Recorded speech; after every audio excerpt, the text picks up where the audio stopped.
welcome to Getting Fresh. Vegetarians, we've all got one in our lives. Mine is my sister, so this recipe for broccoli potato soup goes out to my sister, Sarah. This is what you'll need.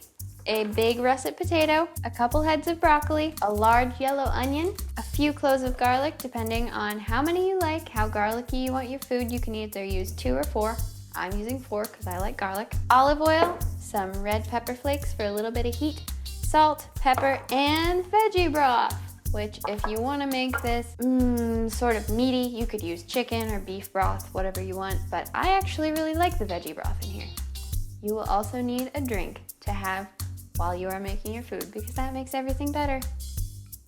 Let's get started. I'm just gonna move these off to the side and start smashing up cloves of garlic. When you're doing this, be careful, use the heel of your hand and don't touch that sharp edge. My #1 tip for people trying to get into cooking, buy a nice chef's knife. You can get them for like 10 or 12 bucks and it will really improve your food game. You can chop things up a lot better and it's just easier when you have a sharp knife. See?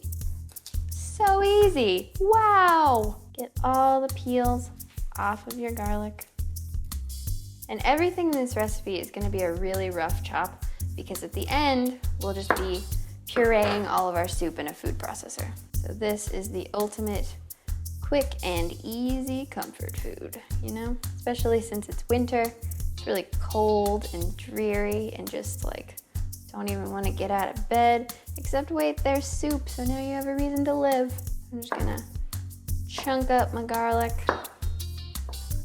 Chunk, chunk, chunk. And scoot that to the side. And now I will work on my onion. When you're cutting up an onion, you want to go from root to tip. That way it just peels easier, and if you did want to slice it in a sort of fancy and semi-professional way, then it would stay together and not go sliding around, which is dangerous and makes it a lot harder to chop up. See? Tips, pro tips. That's why you watch this show. Just peel it back. Rip that off and do the same thing to the other one. See, the end that I sliced off was the tip end. This nubbly, kind of dirty looking one, that's the root end. Don't cut that off because that's what holds everything together. Get this off of here. All right, now we're ready. I'm just going to really roughly chop this. Goodbye. See, no knife skills required. You barely even have to look at it. Plus, this way, I won't cry as much. Onions make me very sad. You kind of want to segregate your ingredients because they all have to go in at different times. The onion will go into the pot first because they need to sweat down a little bit, and then the potato because it takes longer. Garlic needs to go in kind of toward the end, otherwise it will burn because it's more delicate. So we will just chunk up this potato. Sharp chef's knife, you cut right through this really hard russet potato. The reason that I'm using a russet is because it's nice and starchy and it'll kind of bind the soup together and make it silky without me having to add any extra flour or anything like that. The cleaner we can keep our food, the more whole ingredients you use, the better it is for you. This is actually a fairly healthy recipe. We'll just chunk up our broccoli and then it will be time to head to the stove. This recipe is so easy. It's so easy. And then it's like, wow, instant soup kind of. And it's a million times better than anything you would get out of a can. Broccoli is full of vitamins and nutrients, and it's a green vegetable, which means it's iron rich. And then potatoes have tons of vitamin E and C, if doctors are to be believed, which, I mean, rough chunk it. probably saying, Madeline, you should have used a bigger cutting board, and you would be right. But who asked you anyway? All right, so that is all ready, and we can go over to the stove now. Now it's time to get everything going in our pot, so I will turn my stove on to medium high, thereabouts. We can always adjust the temperature if it seems like it's too hot. And I'm gonna go ahead and add just a shot of olive oil. If you wanna use butter, you can absolutely do that, but I actually developed this recipe back when I used to be a vegan, so I didn't use any animal products whatsoever. So yeah, this is a vegan-friendly recipe.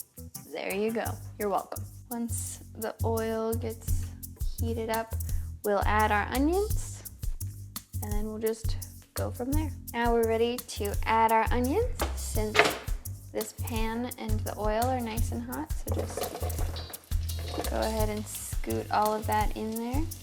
Try to avoid all of the other veggies that are crowding the board. Space hogs. There we go. Now I will just salt them a little bit.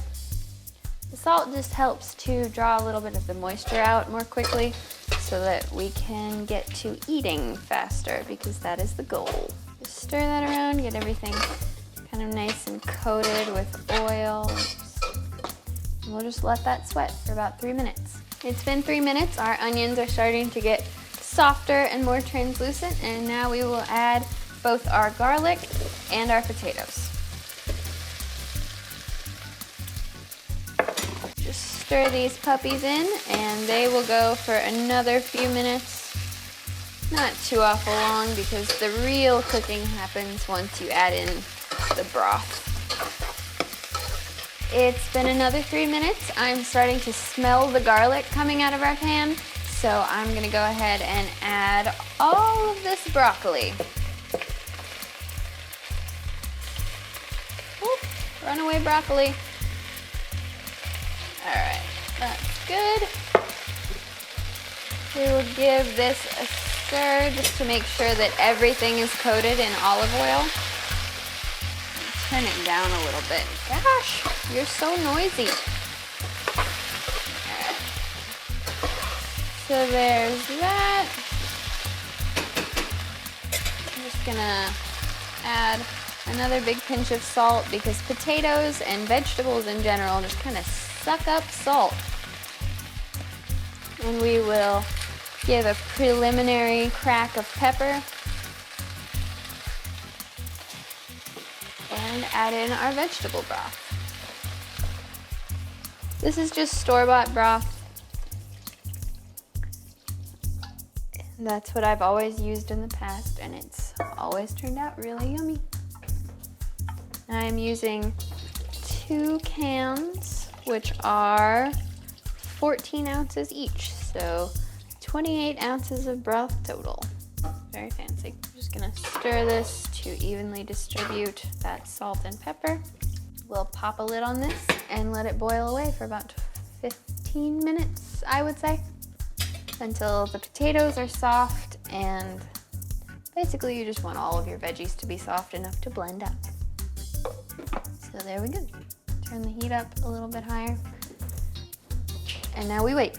Everything in this pot is soft. It boiled for like 12 minutes, thereabouts. I don't know, I didn't time it, I'm lazy. I added a pinch of red pepper flakes to this. I just like a kick of heat, but if you're not into that, don't add it. It's your food, don't give in to peer pressure. I'm gonna go ahead and ladle all of the solids that are in this pot into this food processor. Try not to get too much liquid, because that could cause your food processor top to explode, and then you'll have horrific burns all over your face. Ah!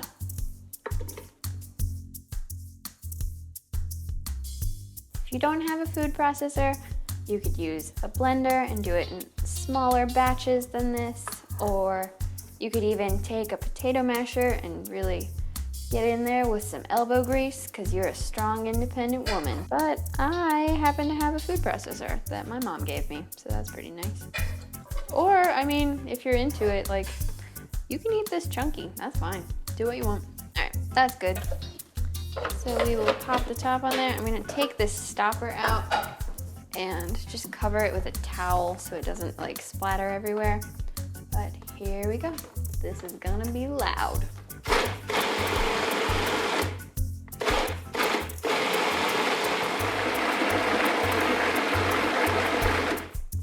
All right, just process everything till it looks pretty smooth and homogeneous.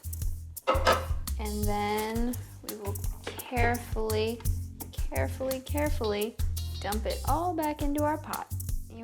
I'm using my ladle to kind of hold the middle blade in place, because otherwise it would just fall out and splash me. I'm not into that. All right, so that's good. Just kind of stir it together. So there's that, and now we're ready to plate and taste. The seasoning is now perfect, so I'm going to ladle myself up a little bowl for tasting. And if you were a vegan, you could have this as is with a nice piece of crusty bread, or some cornbread would go really well with this. I've made that before. But if you're a vegetarian, you could sprinkle it with some cheese, make broccoli cheddar soup. If you're a meat eater, go the extra mile, make some bacon, crumble it up, throw it in there with some cheese, and baby, you got a stew going. So let me just get in here and taste this.